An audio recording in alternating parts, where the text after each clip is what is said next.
Programme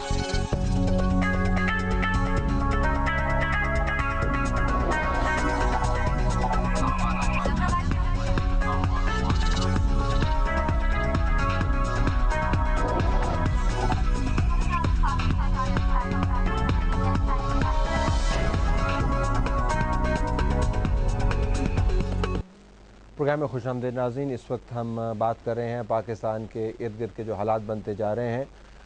mic मुलन साहब US के highest official हैं, पिछले दिनों में जिन्होंने विज़िट किया पाकिस्तान का, कल उनका दौरा मुकम्मल हुआ, उसके हवाले से भी हम बात करेंगे और ये भी देखेंगे कि इस दौरे के बाद क्या वो हालात जो तूफ़ान बर्पा किए हुए थे उनमें कमी आएगी या नहीं आएगी। हम प्रोग्राम में बाकायदा खुशामदीद कहते हैं central lieutenant general retired Javed Ashraf Qazi sahab को, जो फॉर्मर चीफ हैं ISI के भी और MI में भी सर्व किया है और पाकिस्तान के ऑफिसर्स की तरबियत, कोई भी ऐसी तरबियत गाह नहीं है जहाँ पर इन्होंने पढ़ाया ना हो। जनरल साहब बहुत शुक्रिया आपने हमें ज्वाइन किया।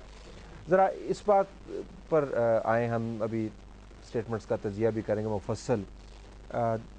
पाकिस्तान के इर्द गिर्द के जो इलाके हैं वहाँ पे जो इस वक्त हालात ख़राब हैं, इसकी बुनियादी वजह क्या है? ये रीजनल मामला है, ग्लोबल मामला है या हमारी अपनी कोताही है? ज़रा मैं आपकी असेसमेंट जानना चाहूँ। इसमें अगर आप बैकग्राउंड में जाना चाहते हैं तो मैं समझता हूँ कि इसमें दो फैक्टर्स ने बड़ा अहम रोल प्ले किया है।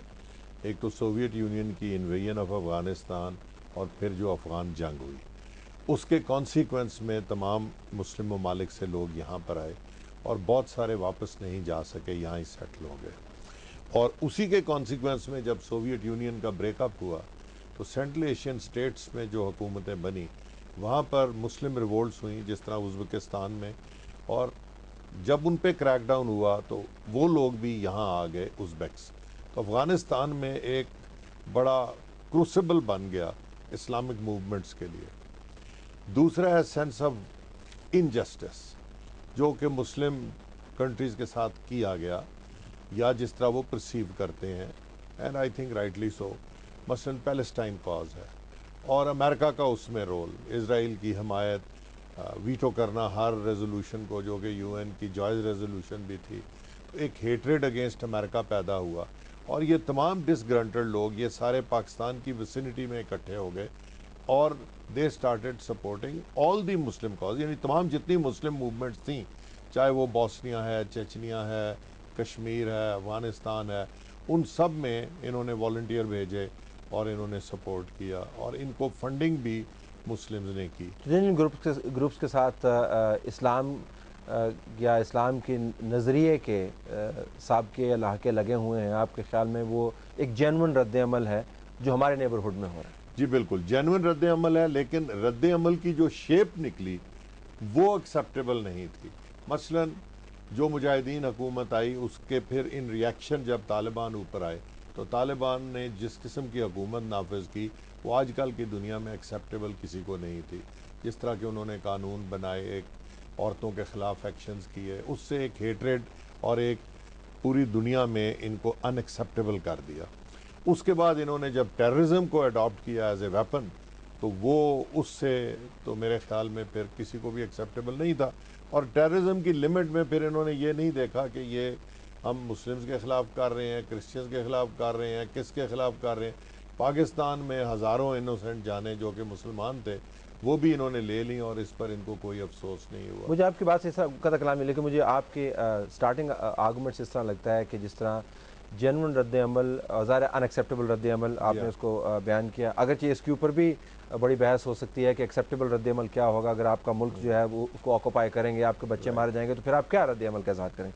लेकिन मुझे लगता है ये कि आप जिस तरह जो ग्राउंड सिचुएशन है एक कुदरती उसमें अमल कार फरमा है, हमें लगता नहीं है कुदरती अमल कार फरमा है। क्या बाहर का फैक्टर कोई इन्वॉल्व नहीं था? अमेरिका की कोई गलती नहीं थी?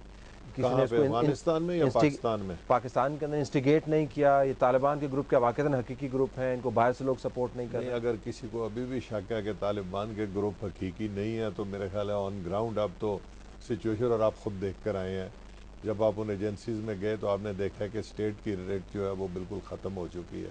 हालांकि और राहदारी तक तालिबान इशू कर रहे हैं, आप ट्रैवल नहीं कर सकते उनकी इजाज़त के बगैर। तो ग्रुप्स तो हैं और हर इलाके में एक अलहदा ग्रुप है, उसका अपना लीडर है और एक लूज़ ऊपर से ऑर्गेनाइजेशन तहरीक तालिबान पाकिस्तान बनाकर तो वो बैतुल्लाह मसूद को उसका कमांडर बनाया हुआ है।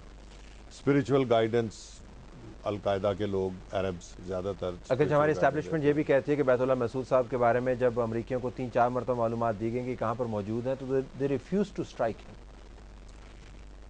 और ये मैं आप since I don't know I can't comment. लेकिन ये इस तरफ आप तजिया तो कर सकते हैं, इस तरफ मैं मेरे नहीं ख्याल के ये सही है, इसलिए कि बैतुल्लाह मसूद हमारे लिए ज़्यादा, उसने अब तक हमारे खिलाफ ज़्यादा एक्शन किया, लेकिन अमेरिकन अलेज करते हैं कि अफगानिस्तान में भी वो एक्शन करवाता है।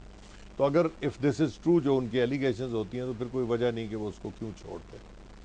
लेकिन इस वक्त जो हमारे लिए मेन ख़तरा है इस पूरी मूवमेंट का जो कि हो रही है, वो है कि हमारा मुल्क डिस्टेबलाइज हो रहा है, हमारे मुल्क की रिट ख़त्म होती जा रही है, गवर्नमेंट की रिट ख़त्म होती जा रही है, और एक इंडिपेंडेंट स्टेट की तरफ ये लोग बढ़ रहे हैं, एक independent Islamic extremist type of a state.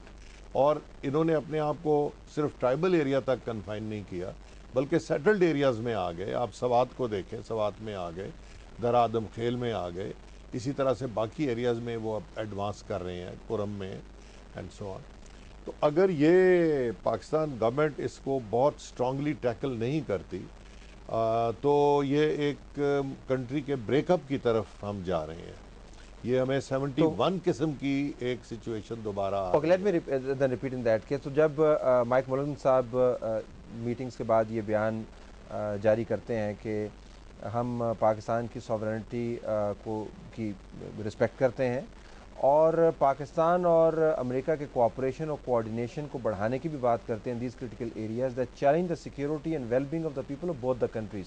तो इससे हम ये मुराद लें कि पाकिस्तान और अमेरिका के इंटरेस्ट जो हैं वो इस जगह पर साझे हैं, या कहीं पे आपको टेररिज्म साझे हैं, इसलिए कि वहाँ पर अमेरिका के साथ जो ट्रेड सेंटर के 9/11 का वाक़या हुआ, और इन रिएक्शन जिस वक्त वो अफगानिस्तान में आए, वो तब से जंग लड़ रहे हैं। अगर जो 25% जर्मन कहते हैं कि वो अमेरिकी ने खुद ही किया था, ये जर्मन कहते हैं। अगर पाकिस्तानी कहते हैं तो वो कहते हैं कितने कम अकल लोग। मैं नहीं समझता कि ये सही है, क्योंकि शेख खालिद मोहम्मद के पकड़े जाने के बाद, उनकी कन्फेशंस के बाद, और बाकी लोग जो हैं वो अब तो पूरी साजिश सामने आ चुकी है, उसके बाद ये कहना कि खुद किसी ने किया, मेरे ख्याल है एक जनरल परसेप्शन है, एक जनरल परसेप्शन, एक फार फेच्ड है। हम लोग वैसे कॉन्स्पिरेसी थेरीज के बहुत शौकीन होते हैं। हमने ये जर्मन्स कह रहे हैं, नहीं मैं वही इस वजह से मैंने जर्मन को कोट किया। लेकिन वो एक और अगर किसी ऑब्सक्योर जर्मन पेपर ने या the French have written books on it, the French have written books on it, the Italians have said that, but anyways, तो आपके ख्याल में हमारे इंटरेस्ट डाइवर्जेंस कहाँ पे? डाइवर्जेंस यहाँ पर है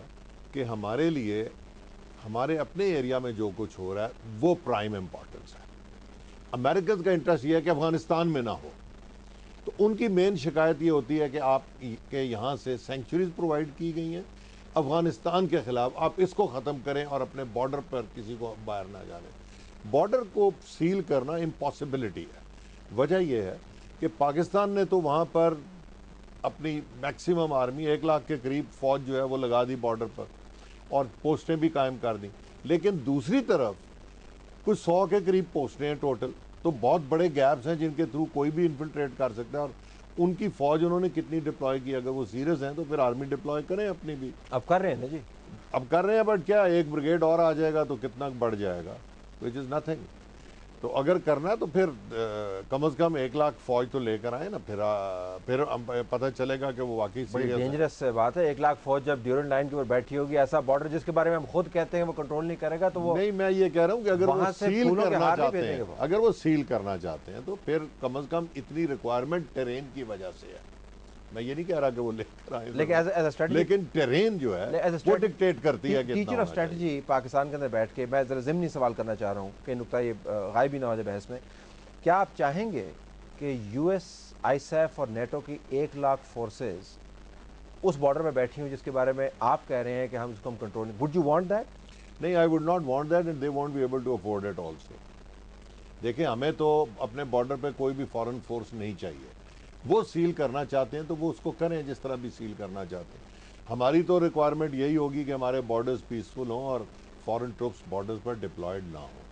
हम अपनी साइड पर भी फ़ौज को बॉर्डर पर रखने के शौकीन नहीं हैं।